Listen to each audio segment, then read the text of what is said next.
This is WOMMLP operating out of Burlington, Vermont, 105.9 The Radiator. Good evening. It is The Rocket Shop. I'm your host, Tom Proctor, and with me tonight is Dylan Murray. Hello. How you doing? I'm pretty good. How are you? I'm great. Thanks for coming in this evening. Looking forward to hearing you play. We always like kicking it off with a song first, so what have you got for us? This is one of the first songs I wrote after I'd gone down to Nashville. I kind of felt more inspired to write more being down there. And this is just more kind of about my situation. It's just kind of being about being poor, not liking it very much, but it's a very right. relatable song. Yeah. It's called Money. All right.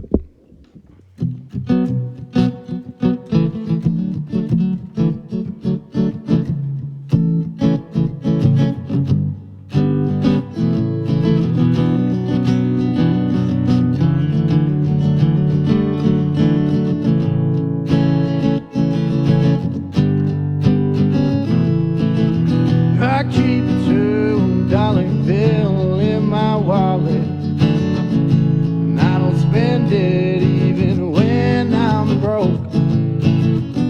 Might seem foolish, but my grandpa told me it's the little things that matter most. And I flip a quarter just for good luck. Six string and fiddle on one side. And I ain't religious or superstitious, but it's got me through some hard times, yeah. Just barely getting by, oh, getting by. And we all need Monday, oh, money. Quarter dime, nickel, penny. Tell me, do you have any helping old soul? My boots are worn down, my back is blown out. All I'm running off is hope.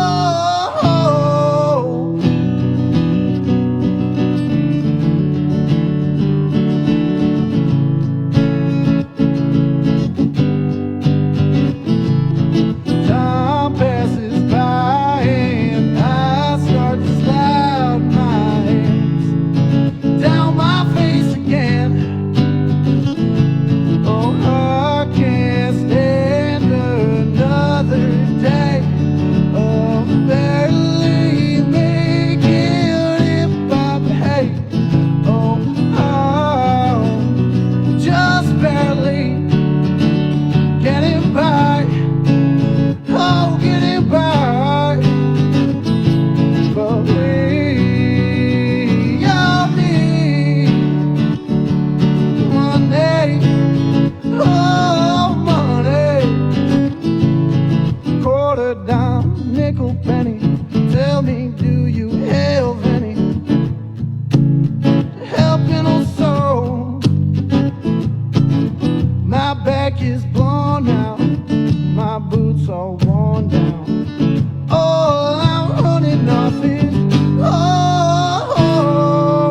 A wise man once told me, count your stars and not your thorns. But it's hard to roll through roses, and I feel a little sore. Oh, just barely getting by. Oh, getting by. But we all need Monday, oh, money. Quarter dime, nickel, penny. Tell me, do you have any helping old soul? My boots are worn down, my back is blown out. All I'm running off is hope.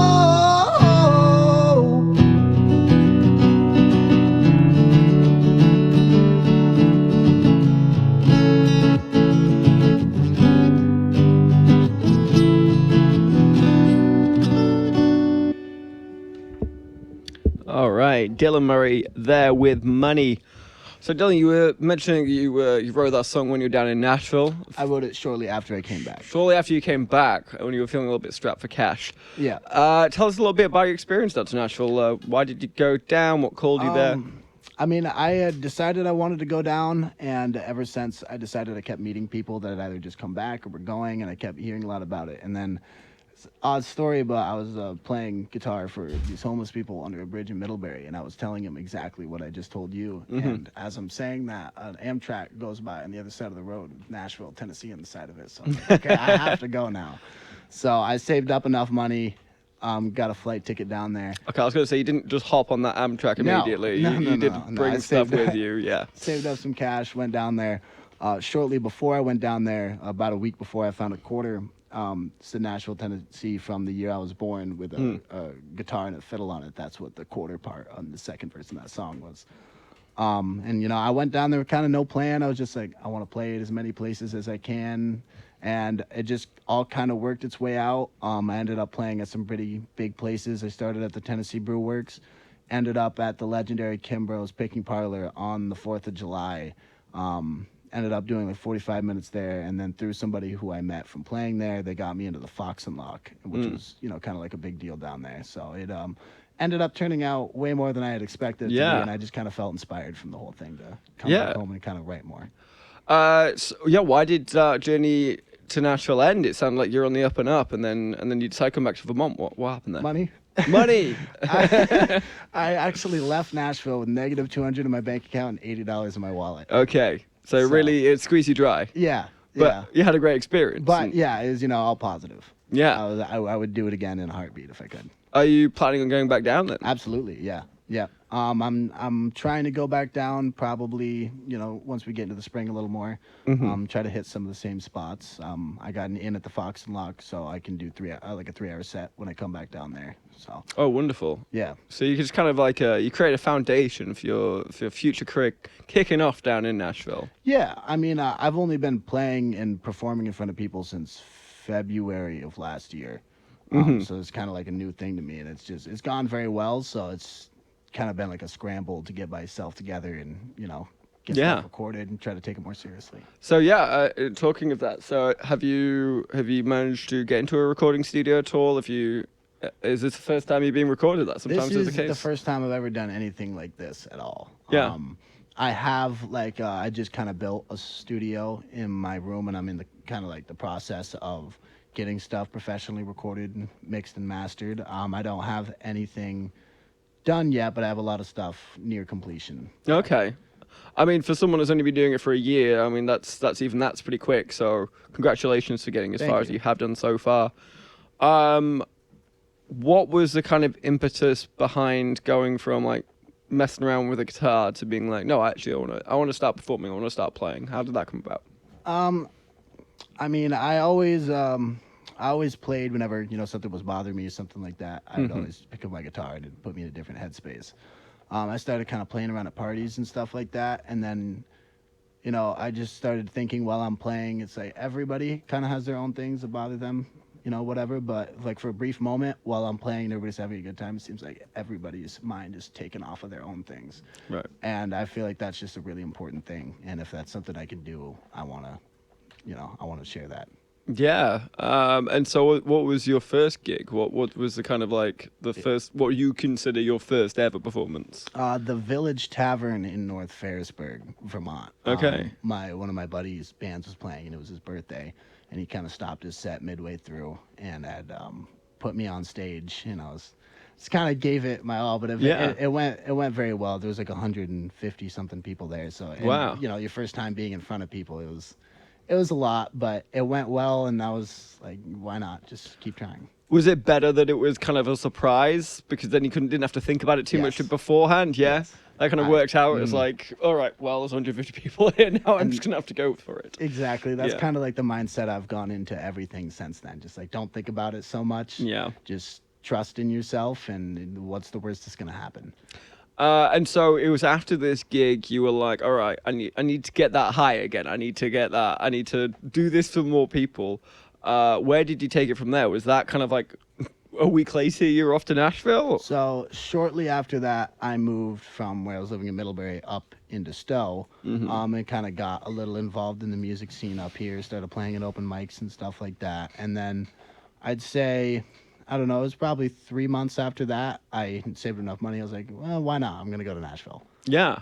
You know. And how is that the scene in Stowe? Because obviously we're coming into April now. You've been in Stowe for the past few months, I'm assuming, and so you're really hitting that kind of the skiing crowd in the winter. So what's it like to play for those folks? Not usually Vermonters, if I'm right. So Stowe is a little more difficult to get into places. You know, it's more about knowing people, and that's a cool area. You know, it pays well, but it's people are more there for the skiing stuff like that. But Morrisville, the next town up from Stowe, really has an phenomenal music culture there. I host a community music night with Phil Rosenblum at Lost Nation in Morrisville. Yeah. It's like the evolution of an open mic. We have a full stage set up. Everything's PA'd.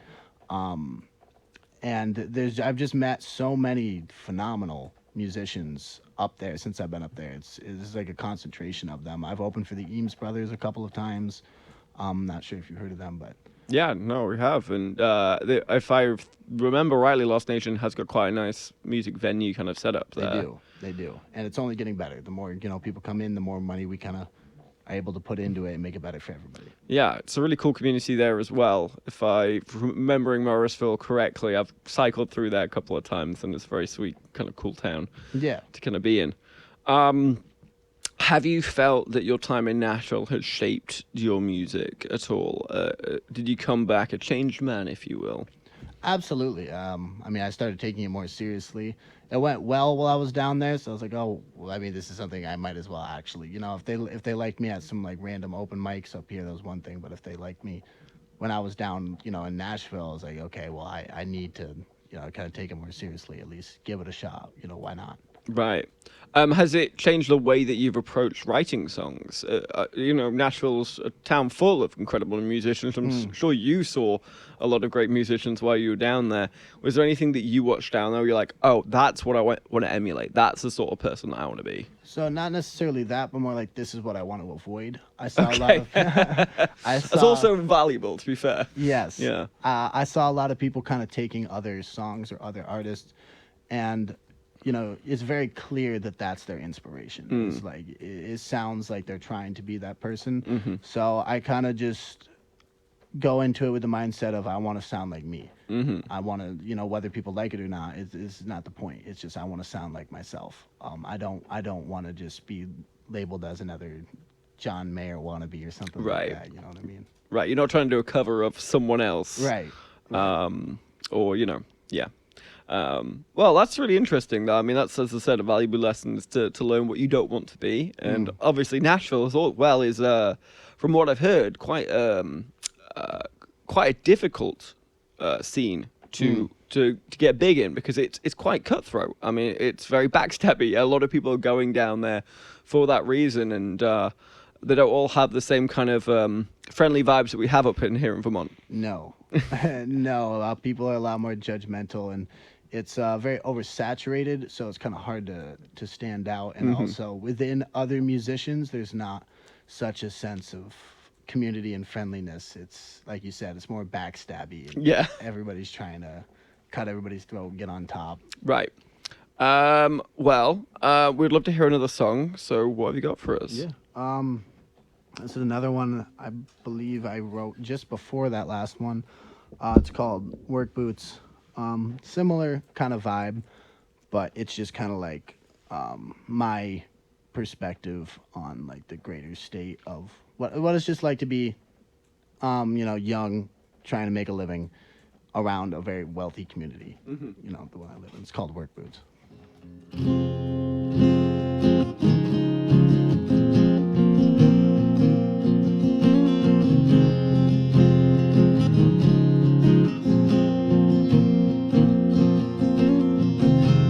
August leaves on the maple trees,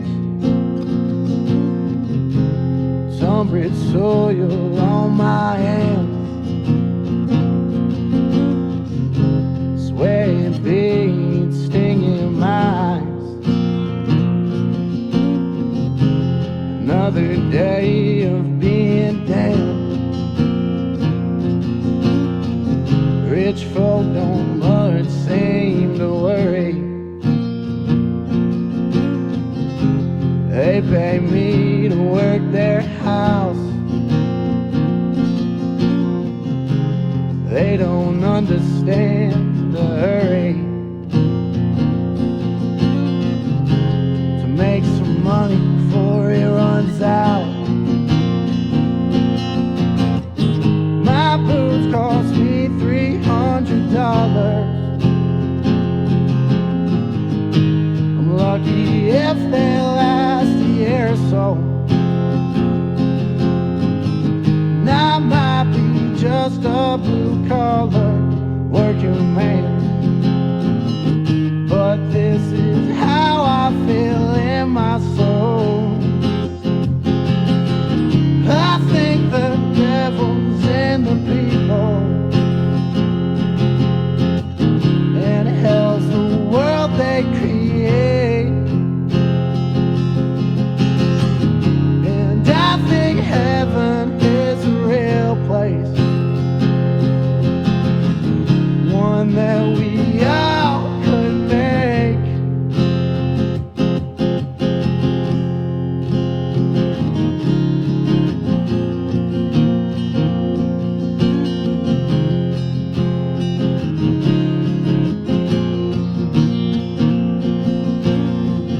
I don't much think about the government. I don't like being ticked off, but there's a whole list of goals I think they're doing wrong. Oh, I wish we could all agree to disagree and get along. One nation indivisible is the only way that we're strong. But my boots cost me $300. Lucky if they last a year or so. And I might be just a blue-collar working man, but this is how I feel in my soul. I think the devil's in the people, and hell's the world they create. And I think heaven is a real place, one that we all could make.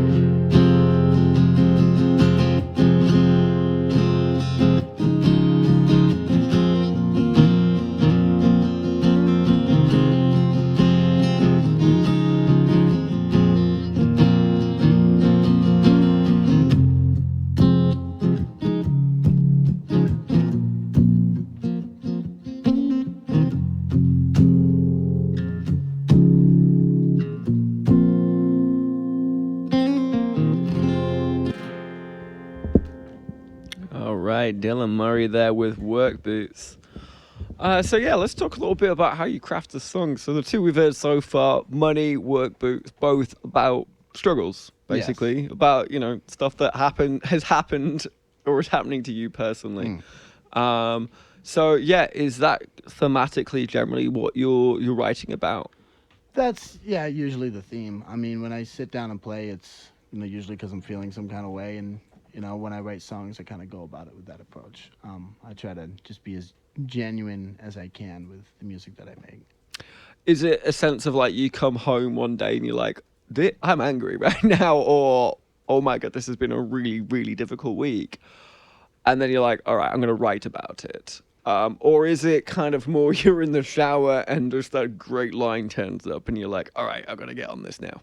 Yeah. Occasionally that, but more so it's, I'll come home and I was like, if I'm feeling some kind of way, I'll sit down and start playing my guitar. Mm. And then, I find a chord progression or a melody or something that I really like and it Hmm. kind of connects with me and resonates. And then I mess around with that and then just kind of let random lyrics out here to there and then it ends up turning into something.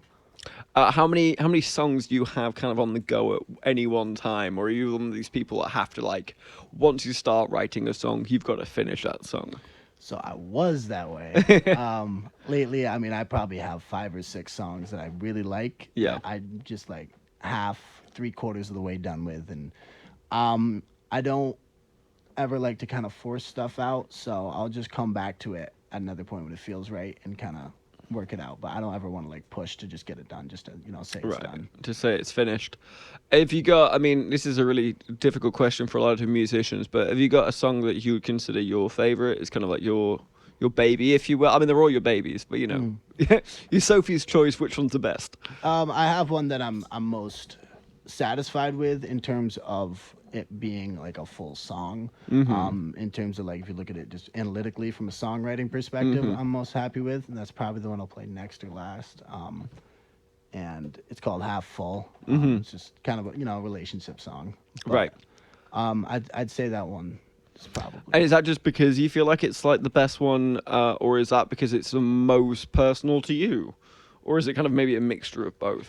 It's a little bit of a mixture of both, but more so, I'm happy with the way that I structured it. Mm. It's me getting better at writing songs in general. Do you listen to the sort of music that you're creating as well? I think you did say before you learned that you didn't want to be someone who sounded like someone else, but I'm Mm. sure you've got influences. Are you listening to people who sound like yourself? Yeah, absolutely, but I also listen to a broad spectrum of music. Yeah. I listen to a lot of Coulter Wall or Tyler Childers stuff like that. But then I listen to a lot of Wu Tang Clan. I listen to a lot of new age rap. I listen to a lot of classic rock, alternative. Right. Just kind of depends on what mood I'm in. Has there ever been kind of an influence, say from Wu Tang, that or something similar? Yeah. Like that has kind of slipped its way into one of your songs. You're like, that's like a wink and a nod to this other genre that I'm not really doing at all. But That I can't. I can't say directly. There's a lot of influences in the way I play, Mm, but there's no specific song or artist that I've been like, oh, this sounds like something they would write, and I kind of and went off of it like that. slip it in there. And so, as I said, your songs are quite personal. Not everyone likes to talk about the money. Not everyone likes to talk about how um, it's a struggle to to work all the time and still not make ends meet. It's a very personal thing to bring these things up on stage in front of people. Mm. Is there ever been a kind of moment where you're like, this is actually, yeah, it's actually hard for me to sing in front of these kind of folks about something that's kind of as personal as this? Um, I just, I kind of like don't think. I try not my best not to think about it, just Yeah. to do it, and then afterwards I'm like, oh my god, what did I just do? You know? Is it Yeah. cathartic at all to kind of bare your heart in front of people like this? Yeah, I mean, I think it's made me feel a lot better about a lot of things, and also I feel like those are the kind of songs that I want to play in front of people because they resonate with a lot of people and connect on a level, like you said, that not a lot of people talk about. Right. Have you ever had anyone coming up to you after a gig and being like, "Hey, this is actually very similar to an experience I've had recently"? Has anyone ever kind of made that connection with you afterwards, after hearing one of your songs? Yeah, yeah, absolutely. A lot of people that, specifically, that sticks out in my mind is just some of the people that have helped me out while I was going through hard times, and while they were also, and that was kind of the most meaningful thing to me, that it helped somebody out that I cared for that was dealing with a similar problem to me and got them through whatever time that they were having. Yeah, for sure. And so you did say that you're kind of getting towards kind of creating an album. Mm, And so you said you kind of created a studio within your own house. mm. How's that been?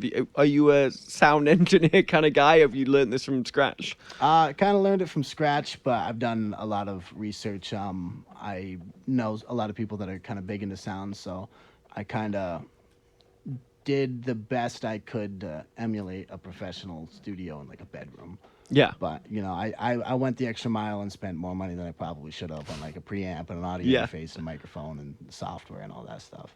Well, it's great that I mean, in this kind of work, you kind of what you pay for is what you get. And Exactly. if you're not going to pay for the studio time, which ultimately is very Yeah, expensive, yeah. and you have to do things very quickly, then this is something that is an investment, really.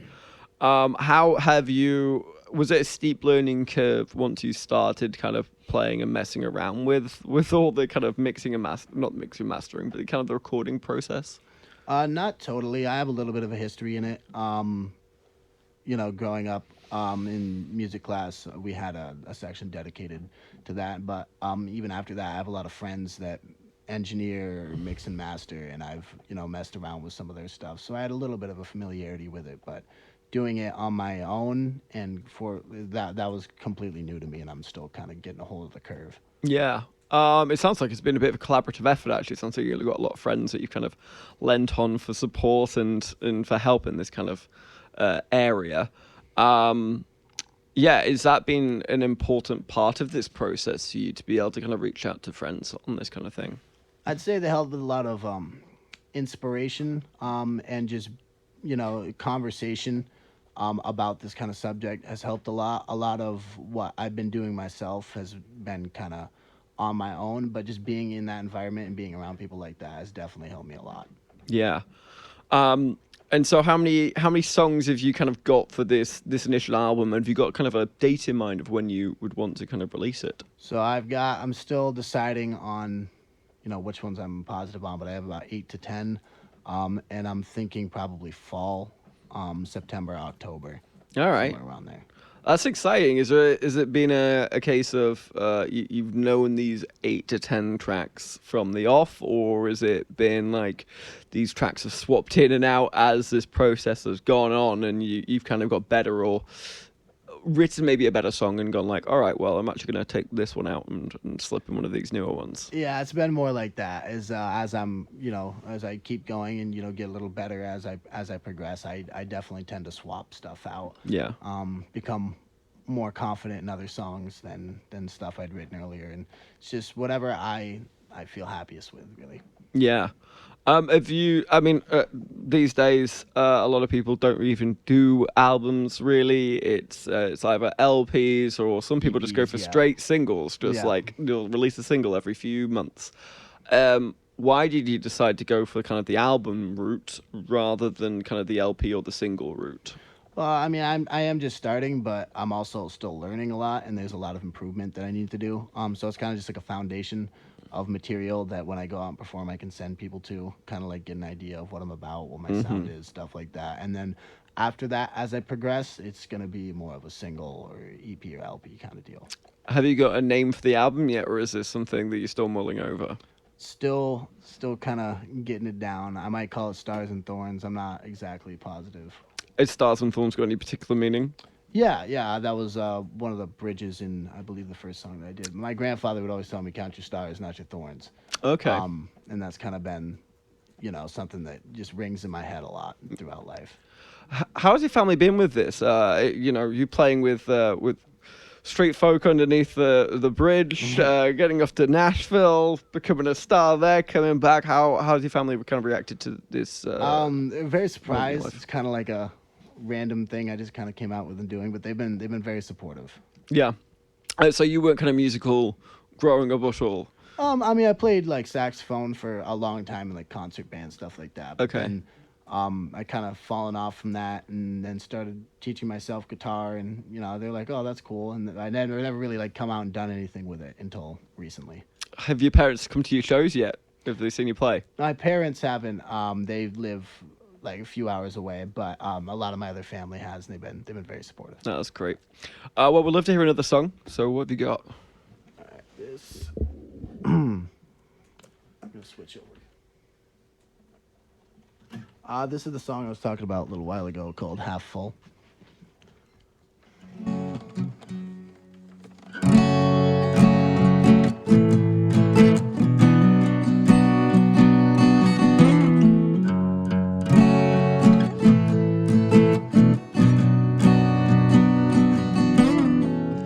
I'm down a couple dollars, couple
knows I've gone so low since I've been living half full.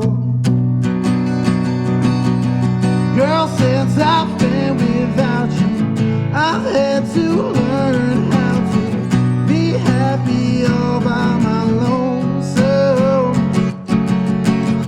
I promise that I'm okay. I hope you're doing the same. You know I still think about you. I miss the way it feels looking at you from behind my steering wheel.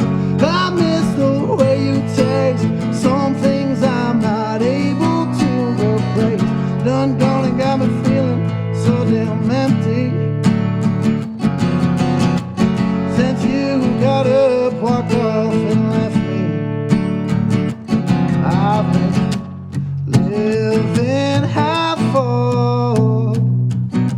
I've lost total control. Lord knows I've gone so low since I've been living half full.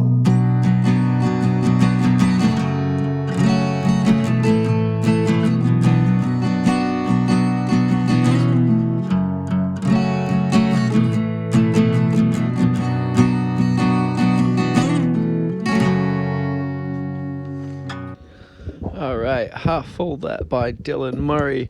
Now, Dylan, you said earlier on that the reason why you went down to Nashville was because of a series of serendipitous moments under the bridge with the street folks, and then finding the Quarter with the from your your birth year on it with a fiddle and a guitar. Are you the sort of person that is driven by these moments? There's been other areas of your life where you're like, oh, the universe is telling me to do something, and kind of followed that route.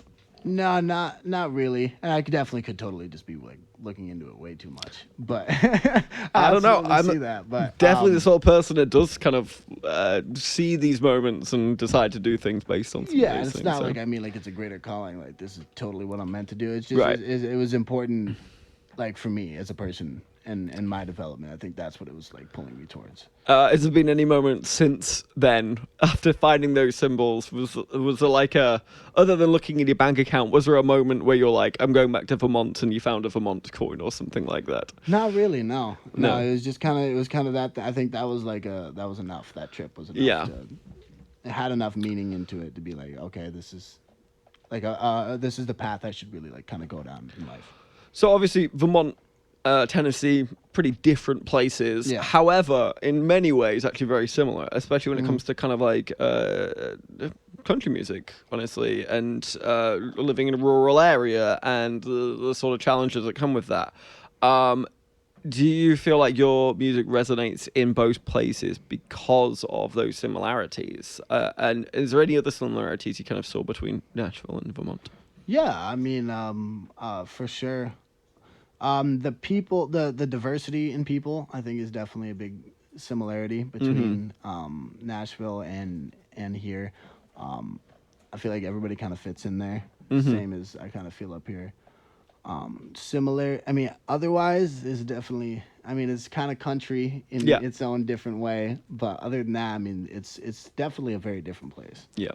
Is there other areas? I mean, if it wasn't Nashville, would you look elsewhere to go play your music? Oh, I mean, I go down to the Bronx fairly often and play country music. Oh yeah, and surprisingly, it's gone very well.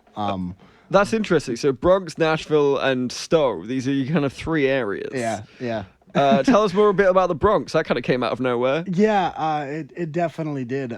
Just somebody who I'd been friends with up here for a while. His brother has like an artist development company down there. It's kind of like you go down and if they give you a list of different things they can do for you if you have the money for it, they'll help promote you, do advertising, radio spins, stuff like that. So I kind of I go down there at least once a month and record with a couple different groups down there and do like kind of my own country stuff, and then I do like choruses on their hip hop tracks and stuff like that. Oh, But yeah. that's super interesting. Have you played live down in the Bronx at all then? So I have not. I'm going down there May 4th for a music video shoot with some of the guys I've been recording with, and I'm sure that there's going to be a couple venues I'm going to play down there within the foreseeable future. That's really cool. I mean, obviously, short skipping a jump to Manhattan, Brooklyn. Right. Is that where you're kind of looking at now, maybe to expand your influence then as well? Yeah. Why not? I mean, there's a huge music scene down there. Obviously, there's a lot of opportunity, and I mean, just being able to play in some of the venues down there is a huge opportunity. Yeah, for sure. And so, what have you got lined up before you go back to Nashville? What have you got lined up in the spring and summer months around Vermont, where would people be able to see you playing? Well, I do Lost Nation twice a month, 2 Fridays a month. The Fridays that they're not doing that, they do have live music, and they do a Thursday night acoustic showcase in the tap room, which I occasionally do, which is from 5 to 7. I play at MC's Penalty Box in Stowe every Thursday from 7 to 9 p.m. And other than that, it's just kind of, nothing set in stone, but I'll be playing at Moog's Joint, Moog's Place, Stowe Cider, various different places throughout the Lamoille County area. All right. Okay, so you've got a busy schedule coming up then for the next few months. No, is Burlington very much off that list? Have you never thought about playing in town around here? I would love to. I just don't have as many connections out here. Right. It's still, I know David Carl Roberts fairly well, so hopefully in some point in the future I can make something happen out here. Always worth reaching out to the Radio Bean. I'm sure they would have you for a set or two. But it'd be good to see your name up in lights, or at least on a chalkboard around town at some point. Yeah, I would. Well, we've got time for about one more song, so what are you going to play us out with? That's a good question. I guess I'll do this. This is actually one of the oldest songs I've written, a little over a year ago. It's called Yellow. I hope you enjoy.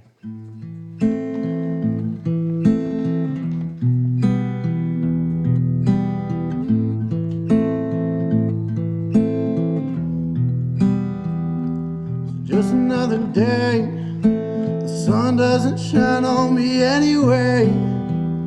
So what do I care if it rains? It just helps me hide all the pain.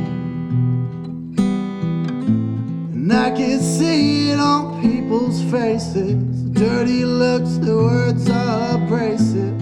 Think I'm a mess, you should see my spaces. Your pain's in a diary, I got bookcases.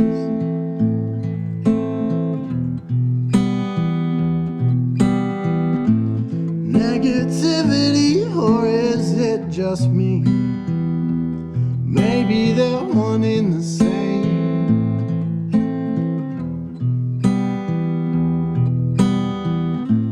When I walk in, the air gets thin, and I chase away some people's grins.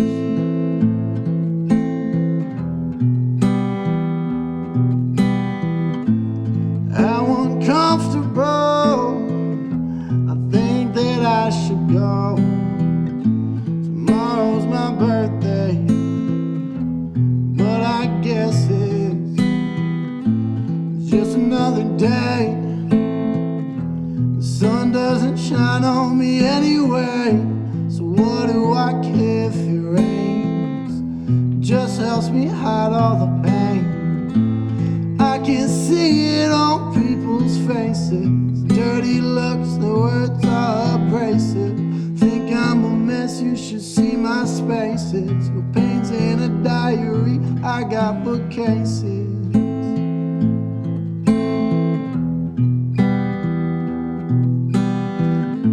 Psilocybin, maglet glasses, let me see what's really happening all around me.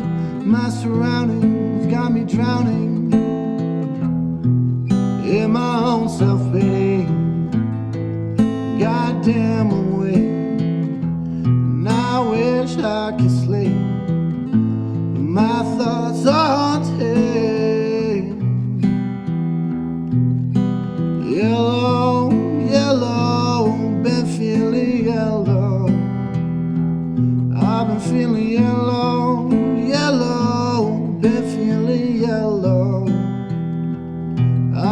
feeling yellow, yellow, been feeling yellow.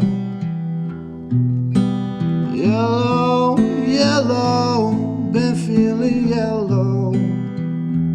It's just another day. The sun doesn't shine on me anyway. So what do I care if it rains? It just helps me hide all the pain. And I can see it on people's faces. Dirty looks, the words are abrasive.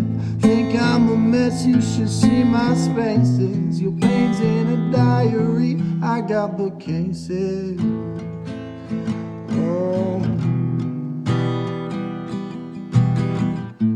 your pain's in a diary, I got bookcases.